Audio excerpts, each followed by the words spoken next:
what the devil calls you.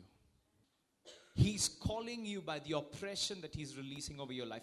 But God is calling you by the plan and purpose he has over your life. Then Gideon said to him, "O my Lord, if the Lord is with us, why then has all this happened to us?" The biggest problem that mankind has. Why?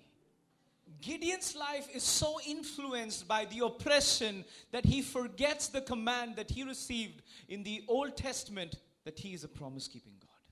That his faithfulness is to 1,000 generations. He will never leave you or forsake you. And he's asking God questions. Why? Because instead of hearing the voice of God, he's heard the voice of the Midianites. You've lost your confidence because you have taken in the wrong mindset. And for God to change your mindset, it's not a prophet coming and laying hands over you. You need to sit one-to-one with God. You are not what your oppressor is telling you who you are. The Midianites are telling them, we're going to kill you. But God is telling Gideon, rise up. You are not what they are talking about you. Some of you who have been bound in various areas of your life, God's going to bring you out, Lazarus. He's going to bring you out so that in the midst of death, you will see glory. As long as there is access for Jesus into your home, there is nothing that cannot change. Nothing. Stop looking at the Midianites. Stop looking at the sickness. I know your parents are fighting. Stop looking at those spirits that are causing your parents to start looking at Jesus. And you will start walking on the waters. The impossible will become possible for you. God is saying, am I not sending you? Am I not telling you to do this? The Lord looked at him and said, go in your strength. Which means he already had the strength. He was not using it. It was dormant. It was not being used. And God is telling him, go. God is telling him, stop complaining. You already got the strength. Go. He is giving a bunch of questions to God, saying that why this, why that, and God is just acting like he heard nothing, and he's saying just go, because I am sending you.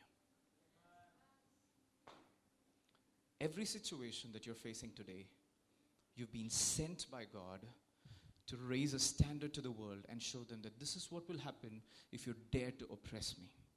Oh no, the Midianites are coming each night and they're destroying our children. They're taking away our grain and our money. But didn't the Lord promise you in Exodus 14:14 that I will fight for you? You only need to keep quiet. Many of our battles are not won because we don't know how to stay quiet.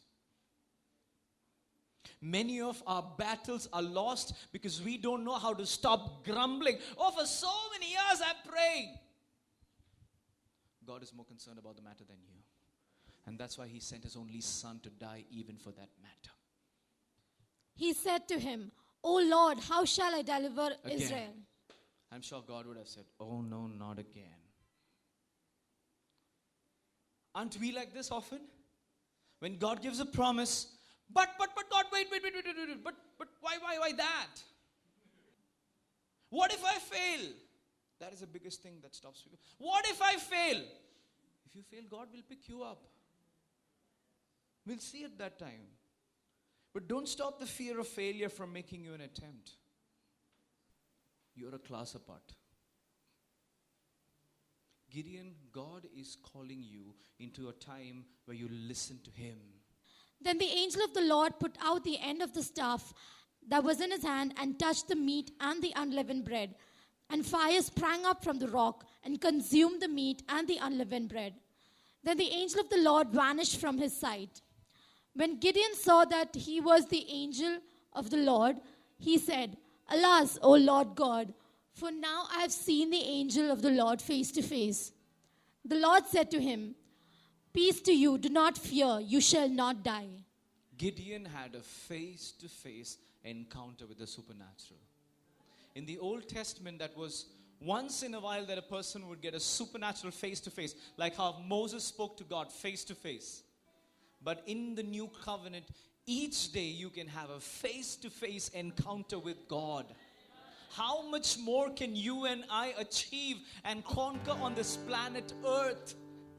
How much more can the churches get populated if each of you, not just the pastor of this church, each of you becomes a Gideon? Many pastors today are failing and falling because they don't have enough Gideons to stand with them. But if each and every one of you says that, I'm going to be that Gideon, I'm going to be the Gideon, I am telling you, your kingdom will displace the kingdom of darkness.